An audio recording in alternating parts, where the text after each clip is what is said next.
வணக்கம். இன்றைக்கி என்ன சமையல் பார்த்தீங்கன்னா, ஊடா சம்பல். அதுக்கு தேவையான ஜாமான்லாம் பார்த்தீங்கன்னாக்கா காட்டிட்டேனா.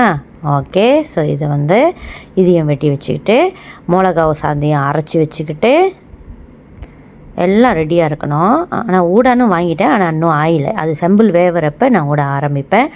ஸோ எண்ணெய் சட்டி காஞ்சோன்னே எண்ணெய் ஊற்றி எண்ணெயை காய வச்சுட்டு, அதுக்கப்புறம் வெங்காயம், வெட்டி வச்ச வெங்காயம், இடித்து வச்ச இஞ்சி பூண்டு, பட்டை போடுறனா பட்டை போட்டுக்கலாம். அதுக்கப்புறம் கருப்பில் எல்லாத்தையும் போட்டு பொன்னிறமாக ஆகிற வரைக்கும் கிண்டுங்க.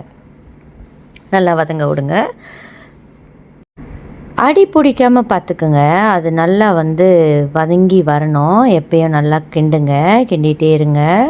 ஸோ அது நல்லா கிண்டிகிட்டே இருந்துட்டு அதுக்கப்புறம் தான் அதெல்லாம் கொஞ்சம் நல்லா வதங்கி வந்தோன்னே தான் நீங்கள் வெட்டி வச்சுருக்க உருளைக்கிழங்கு, தக்காளிக்காய் அதையும் சேர்த்து போட்டு நல்லா வதக்கி விடுங்க. ஓகே. ஸோ அது போட்டுட்டு கொஞ்சம் கிண்டி விடுங்க. கிண்டி விட்டுட்டு அது ரொம்ப நேரமும் வேணாம், பட் கீழே அடி பிடிக்காமல் மட்டும் பார்த்துக்குங்க. ஓகே. ஸோ நான் எல்லா குவான்டிட்டியும் என் கூட இருக்குதுன்னு பார்த்தீங்கன்னா, நான் ஒரு ஃபங்க்ஷனுக்கு சமைக்கிறேன். என் ஃப்ரெண்டுக்கு ஊடா சம்பல்னா அதுவும் உரப்பாக இருந்துச்சுன்னா ரொம்ப பிடிக்கும் அவங்களுக்கு. ஸோ அவங்களுக்காகத்தான், அவங்க வீட்டு ஃபங்க்ஷனுக்காகத்தான் நான் சமைச்சிக்கிட்டு இருக்கேன்.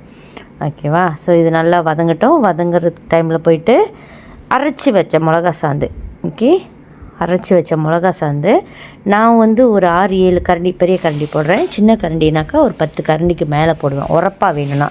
உரப்பு இல்லைன்னா நீங்கள் 5 கரண்டி 6 கரண்டியில் நிப்பாட்டிக்கலாம். ஓகேவா. இது பத்தாததுக்கு நான் அரைக்கிற மிளகா சாந்து நல்லா உரப்பான மிளகா சாந்து. ஓகே. எண்ணெயில் நல்லா கிண்டி விட்டுக்கிட்டு அந்த எண்ணெய் பிரிஞ்சு வரணும்னு சொல்லுவாங்க. அப்போ தான் அந்த மிளகா சாந்து பச்சை வாடை அடிக்காது, அது நல்லா வெந்து வரும். ஸோ அது கிண்டிக்கிட்டே இருங்க, அப்பப்போ கிண்டிக்கிட்டே இருங்க. நல்லா அனல் பறக்குது பார்த்தீங்களா. அப்படி தாங்க நான் அப்பப்போ தொடச்சிக்கிட்டு சுத்தம் பண்ணிக்கிட்டு இருப்பேன். ஸோ நல்லா அனல் பறக்க அந்த மிளகா சாந்து உடஞ்சி வரணும். அந்த எண்ணெய் நல்லா உடஞ்சி வரணும். சில பேர் இதோட தண்ணி ஊற்ற மாட்டாங்க, பட் நான் ஊற்றுவேன். அப்போ தான் உள்ளே இருக்க கிழங்கும் தக்காளிக்காவும் கொஞ்சம் வெந்து வரும். இது நம்ம ஸ்டைலுங்க. தக்காளிக்காவும் உருளைக்கிழங்கும் நல்லா வெந்து வரணும். ஸோ கீழே அது அப்போ தான் ஆனால் ரொம்ப தண்ணி ஊற்றாதீங்க. கொஞ்சம் நல்லா திக்காக இருக்கணுன்றதுக்காக கொஞ்சமாக அந்த உருளைக்கிழங்கு வேகிறதுக்கு மட்டும்தான். ஸோ அது வேகிறதுக்கு மூடி போட்டு மூடி வச்சிடலாம். ஆனால் அப்பப்போ நல்லா கிண்டி ஓட்டுருங்க.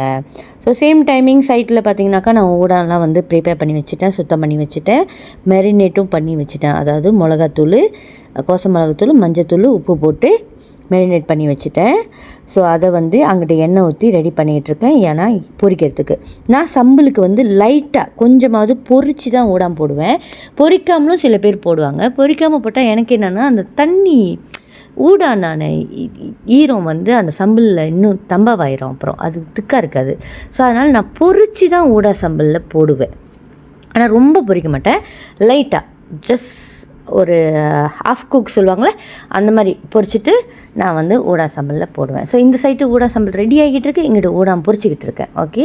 ஸோ நல்லா பொரித்து எடுத்துகிட்டு கொஞ்சம் நிறையா தான் ஊடா, ஏன்னா ஃபங்க்ஷனுக்குனால. ஸோ ஊடா நல்லா பொரித்து எடுத்துகிட்டு இங்கே பாருங்கள், இந்த சட்டில் இந்த மாதிரி தான் மெரினேட் பண்ணி வச்சுக்கோங்க. பண்ணிவிட்டு அப்புறம் பொரிச்சிங்கன்னா நல்லாயிருக்கும். ஓகே. பொரிச்சு ரெடி ஆகிடுச்சு. முழுசாக ரெடி ஆனோன்னா எடுத்து நம்ம சம்பளில் போட்டு கிண்டி எடுக்க வேண்டியதான். ஸோ அதுக்கு முன்னுக்கு சம்பளில் தேவையான உப்பு, சுக்கு பிரசா தேவையானன்றப்ப நானும் வீடியோ பார்க்குறப்ப ரொம்ப யோசிப்பேங்க. இது என்னன்னு பார்த்தீங்கன்னா, ரொம்ப உரப்பாக இருக்கக்கூடாதுன்றதுக்காக நான் கொஞ்சமாக கருப்பு சீனி கலந்துக்கிட்டேன். ஓகே. கருப்பு சீனி போட்டாலும் ரொம்ப நல்லாயிருக்கும். கருப்பு சீனி கொஞ்சமாக. அப்புறம் ஊடா சம்பல்னால கொஞ்சம் புளி ஊற்றுனேன், வாடை இருக்கக்கூடாதுன்னு. சீ ஃபுட்டுக்கு யூஸ்வலி நான் புளி பாய்ப்பேன். ஓகே. ஸோ அதுக்கப்புறம் உப்பும் சுக்கு பிரசாவும் தேவையான அளவு. எப்பயுமே சமைக்கிறதுனால நம்மளுக்கு தெரியும் எவ்வளோ போடணுன்னு. இல்லைனா அரைக்கரண்டி உப்பு. இது நிறையா சமைச்சதுனால இல்லைனா காக்கரண்டி உப்பு போதும். சுக்கு பிரசா ஒரு அளவுக்கு ஒரு கரண்டி கூட, முக்கால் கரண்டி கூட போடலாம். ஓகே. ஸோ சில பேர் அஜினமோட்டோ பாய்ப்பாங்க, நான் சுக்கு பிரசா பாய்ப்பேன். சில பேர் மஷ்ரூம் சீசனிங் கூட பாய்ப்பாங்க. ஓகேவா. ஸோ அதுக்கப்புறம் நல்லா கிண்டி விட்டுட்டு அது சுண்டி நல்லா துக்காக வந்தோடனே நீங்கள் போட வேண்டியது ஊடான். அதோட முடிஞ்சு. ஏன்னா ஊடான் நீங்கள் பொரிக்காமல் போட்டிங்கன்னா அந்த என்ன சொல்லுவாங்க, அந்த தண்ணி கோத்துக்கோங்க. தண்ணி கோத்துக்குச்சுன்னா அது வேறு சுண்டுறதுக்கு வெயிட் பண்ணோம், அப்புறம் ஓவர் குக் ஆயிரும் ஊடான். ஸோ அதனால் நான் பொரிச்சு தான் ஊடான சம்பளில் போடுவேன். Okay. So all getting ready. So நான் எடுத்துகிட்டு அப்படியே சுட சுட இங்கிட்டு போட்டு நான் ப்ரெசன்டேஷன் பண்ணதை எடுக்க மறந்துட்டேன், அவங்களுக்கு எப்படி எடுத்துகிட்டு போனேன்றதை காட்ட மறந்துட்டேன். ஸோ சைட்டில் இப்போ 2 சட்டி இருக்குன்னா, இப்போ எங்கள் ஹஸ்பண்ட்டை கூட சொன்னேன், எனக்கு 2 அடுப்பு பத்தலை, இன்னொரு அடுப்பு தம்மா பண்ணுங்க. ஓகே, ஸோ 2 அடுப்பு இருந்துச்சுனாக்கா ஈஸியாக இருக்கும். இங்கிட்டு பொரிச்சிக்கிட்டு இங்கிட்டு வேக வச்சுக்கிட்டு அப்படியே எடுத்து போடுறதுக்கு ரொம்ப ஈஸியாக இருக்கும். எனக்கு சமைக்க பிடிக்கும், ஆனால் இப்போ தான் கொஞ்ச நாளாக நான் வீடியோ எடுத்து போடுறேன். இது என்னோடய இஃப் ஐ நாட் ராங் 4வது வீடியோ தாங்க.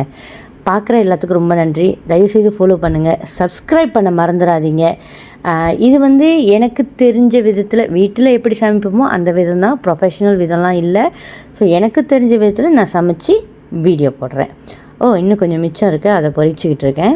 நான் நினச்சேன் பொரிச்சு முடிச்சிட்டேன்னு. ஸோ பொரிச்சிக்கிட்டு இருக்கேன். அது வரைக்கும் இங்கே பார்த்தீங்கன்னா சைட்டில் சம்பளம் வெந்துக்கிட்டு இருக்குது. ஸோ நான் சில பேர் அஜினோமோட்டோ, நான் சுக்கு பிரசா, ஸோ அது பார்த்துக்கோங்க. ஸோ அதுவும் வேணான்னா வெறும் உப்போட கூட நீங்கள் நிப்பாட்டிக்கலாம். ஓகேங்களா?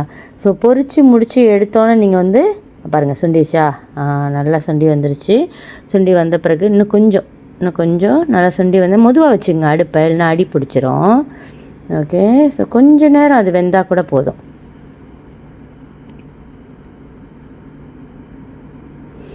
ஓகே, அதுக்கப்புறம் பார்த்திங்களா ஊடம் ரெடி ஆயிடுச்சு. ஓகே, ஊடம் ரெடி ஆயிடுச்சு. எடுத்து கொட்டி கிண்டி எடுக்க வேண்டியதாங்க.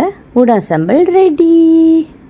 பார்த்திங்களா, நல்ல பெரிய பெரிய ஊடம் வாங்கினேன். ஸோ நல்லா இருந்துச்சு உண்மையாகவே. கொஞ்சம் நேரத்தில் என்னோடய சம்பளம் லக்கு ஆயிடுச்சுங்க. ஓகே, லக்குனா தமிழாயில் லாரி சர்ச், அது எப்படி சொல்லுவாங்க, நல்லா ஓடிச்சு. எல்லாம் சாப்பிட்டாங்க, நல்லா கண்ணீர் மல்க கண்ணு தொடச்சி சாப்பிட்டாங்க. ஏன்னா அவ்வளோ உரப்பாக செஞ்சுருந்தோம். ஸோ உங்களுக்கும் வேணும்னா ட்ரை பண்ணி பாருங்கள், நல்லாயிருக்கும்.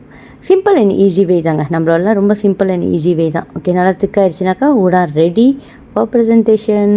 நல்லா ஜூமில் காட்டுட்டா.